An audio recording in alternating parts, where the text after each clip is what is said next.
qual é o fundo. Então, naquela corte ele me disse assim: juiz, esse homem gosta de ver guerras e rumores de guerras. Eu falei, porque ele está fazendo declarações assim? Então ela vai e coloca a minha carta para ele ver. Que oportunidade de pregar a palavra ali naquele tribunal. E eu abri Mateus 24. E esses sinais vão aparecer no fim dos tempos. Nação contra nação vai se levantar. Reino contra reino. Guerras, rumores de guerra. Você sabe o que eu estou falando? Mas a palavra de Deus diz que o teu coração não se perturbe. Então, eu falei, pregando essa passagem, ele disse que eu estou pregando guerra e rumores de guerra. Então, por 4 minutos eu preguei um sermão no fim dos tempos. E ele falou assim: abaixe sua Bíblia. E eu disse: minha senhora, ninguém me manda botar minha Bíblia quieta. Seu trabalho é perguntar, o meu trabalho é responder. A minha resposta não é da sua conta.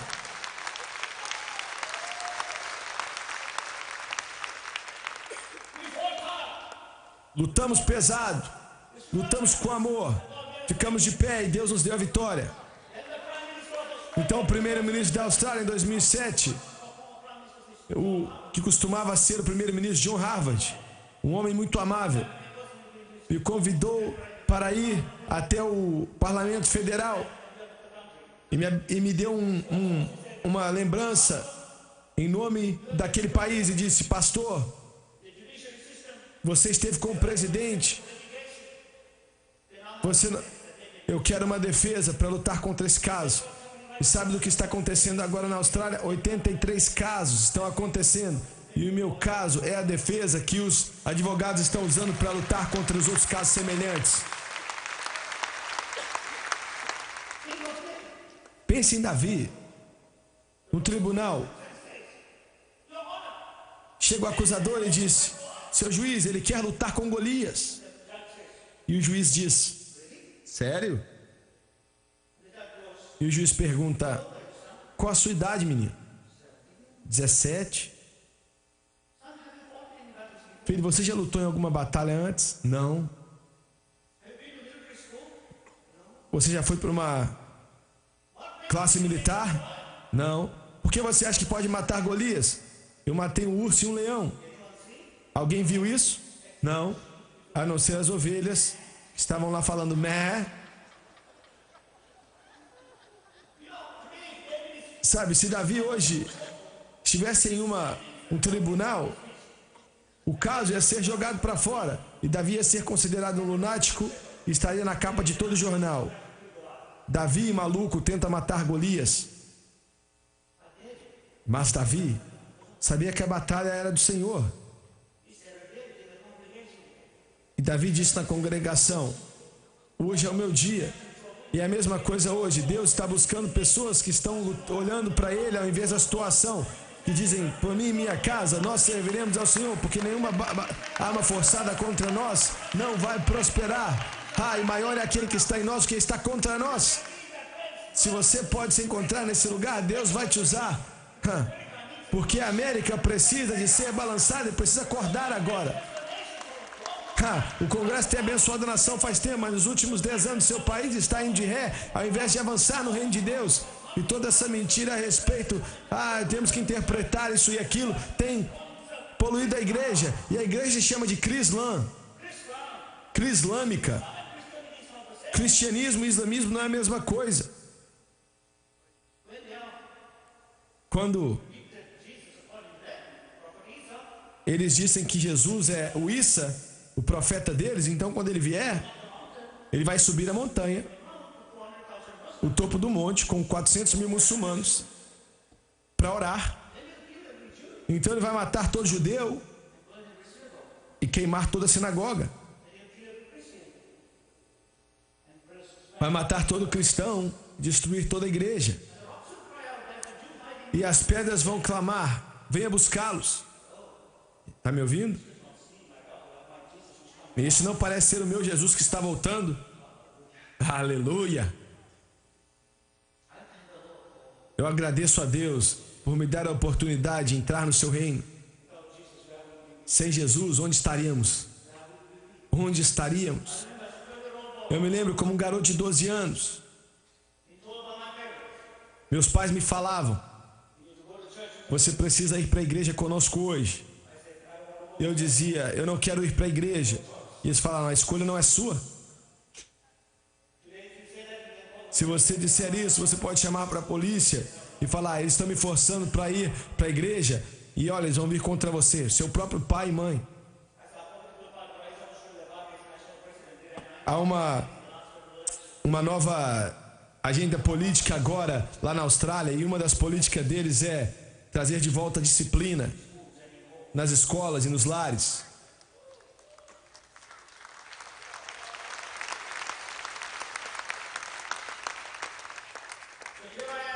Então estou aqui na igreja. Quantos já ouviram falar de uma igreja chamada Hillsong? Eu pessoalmente não. Vou de igreja em igreja, eu corro atrás de Jesus o tempo inteiro. Mas eu tenho que te dizer, o pastor daquela igreja, o pai dele, era um grande homem de Deus, Frank Houston. Eu não sabia quem ele era, mas ele estava pregando 5 minutos da minha casa, na esquina de onde eu moro. Então eu fui até esse culto, vou encurtar essa história, me assentei ali, escutei ele terminar de pregar. Ele olhou para mim no fim da mensagem e disse: Deus te chamou do ventre da sua mãe, quando você estava no ventre da sua mãe. E ele começa a falar várias coisas, falando dessa longa história. Eu não sabia que era uma profecia, eu era novo.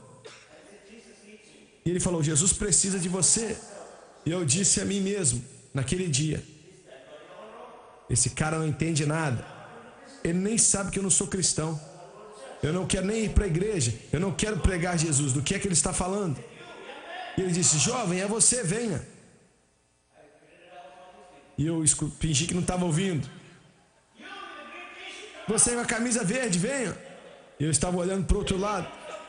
Então ele vem, coloca a mão na minha cabeça e começa a profetizar. Então quando ele acabou, dentro de mim eu falei: ai, termina rápido, porque eu não quero que ninguém fique me olhando. Quando ele foi embora, tinha um barulho. E o homem estava cheio do demônio. E ele subiu em uma parede. E o Frank Houston falou: em nome de Jesus, desce daí. E ele pulou, achei que ele ia quebrar a perna. Instantaneamente ele começou a ficar igual uma cobra. E ele começou a vir em minha direção. Eu fiquei com tanto medo que eu pulei no púlpito, quer dizer, no banco, e eu saí correndo da igreja. Então meu primeiro encontro na igreja foi uma palavra profética e um espírito demoníaco contra mim. Agora, voltando ao que Frank Houston disse, se cumpriu. E é exatamente o que eu estou fazendo agora, e glória a Deus por isso.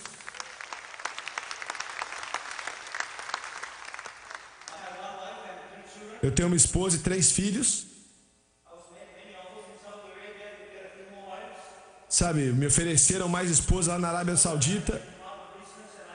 Me disseram que se eu me tornasse um muçulmano, eu ia ter outras esposas. E eu disse: não. Você precisa de Jesus. Aleluia. Isso é poderoso. Aleluia.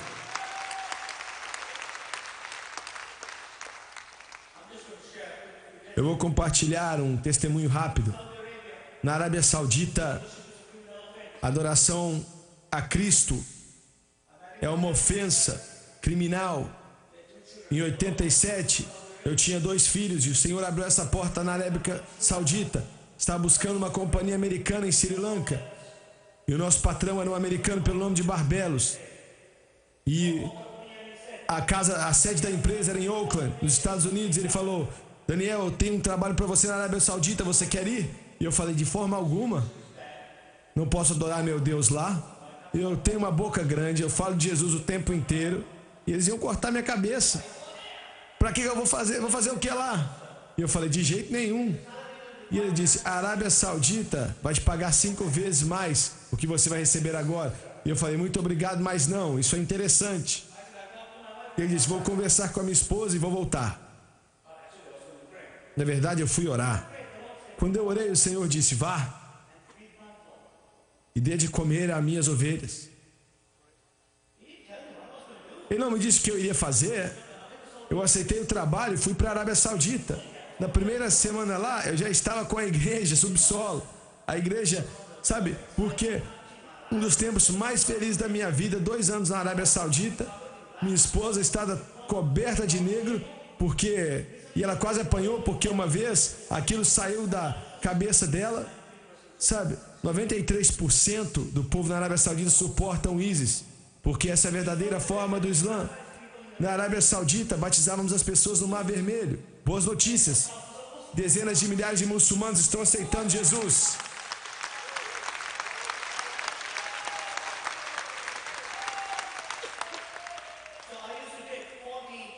Então, 40 a 50 novos convertidos na Arábia Saudita, sabe, a 60 quilômetros longe, pelo deserto, até o Mar Vermelho. E eu os batizava na água, no Mar Vermelho. Isso é banido. Se eles me vissem batizando uma pessoa, cortaria minha cabeça. Então eu levo meu time e o cara da guarda costeira chega ali e ele está naquelas motinhas, né? Me vê com as pessoas. E a boa notícia é que no Mar Vermelho você pode andar até os corais e a água está até a sua cintura. Eu sou um bom nadador, contanto que eu esteja pisando na areia. Pedro andou sobre as águas, eu ando nas águas. Eu pisei no Mar Vermelho, infelizmente ele não se abriu, mas está tudo bem. E aí eu levei o pessoal para serem batizados e 2 dos meus amigos estavam olhando para as 2 direções na rua e eles veem as tropas da Arábia Saudita vindo. Sabe o que eles fazem? Aí eles fazem assim, ó, meus amigos, assobiam. E eu jogo a pessoa que eu estou batizando e todos começam a nadar.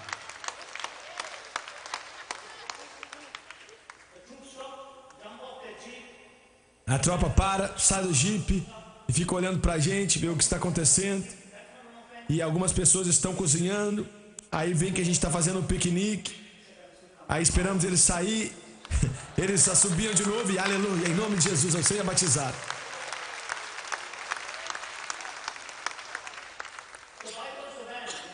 Então as Bíblias são banidas na Arábia do Sul, na Arábia Saudita. Um dos americanos se encontrou comigo e disse assim: olha, eu posso te conseguir 1.800 Bíblias em 13 línguas, 3 em 3 semanas, você quer? Eu disse sim. Espera aí, não se alegre muito. Ele disse: se você for pego, você vai ser executado, sua esposa vai ser estuprada e morta, e seus filhos vão ser jogados no orfanato muçulmano. Você ainda quer? E eu falei: bom, deixa eu orar. E eu fui orar e o Senhor disse para mim: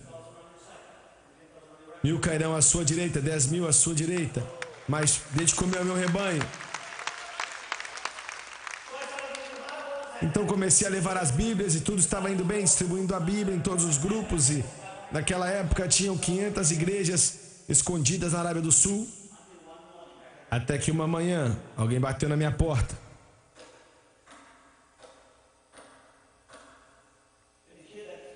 Quando você escuta eles baterem assim, significa que eles estão batendo na sua casa. Eu saí do meu quarto até a porta e eu olhei no olho mágico e vi 20 soldados ali. E 8 deles com metralhadoras. Então eu vi que tinha 400 Bíblias ali na mesa da minha sala. E eu tinha meu filho e minha filha no quarto. E eu fiquei maluco. Eu fiquei com muito medo. Comecei a chorar. Meu corpo começou a tremer. Enquanto eu falo isso, eu tenho os mesmos sentimentos que eu senti quando eu estava naquele dia. Foi terrível. Eu senti que era o fim.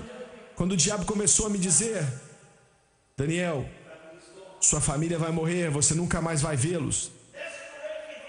Eu estava desesperado por dentro e eu clamei: Senhor, Senhor, onde está o Senhor?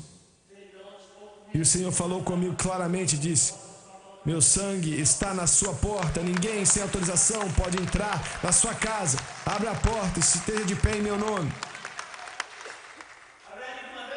Eu corri para o meu quarto, abracei minha esposa, meus filhos e falei com eles: comecem a orar. E um lado de mim estava dizendo, vai dar tudo certo, e o outro lado estava dizendo, pode ser que eu nunca mais os vejo, a não ser no paraíso.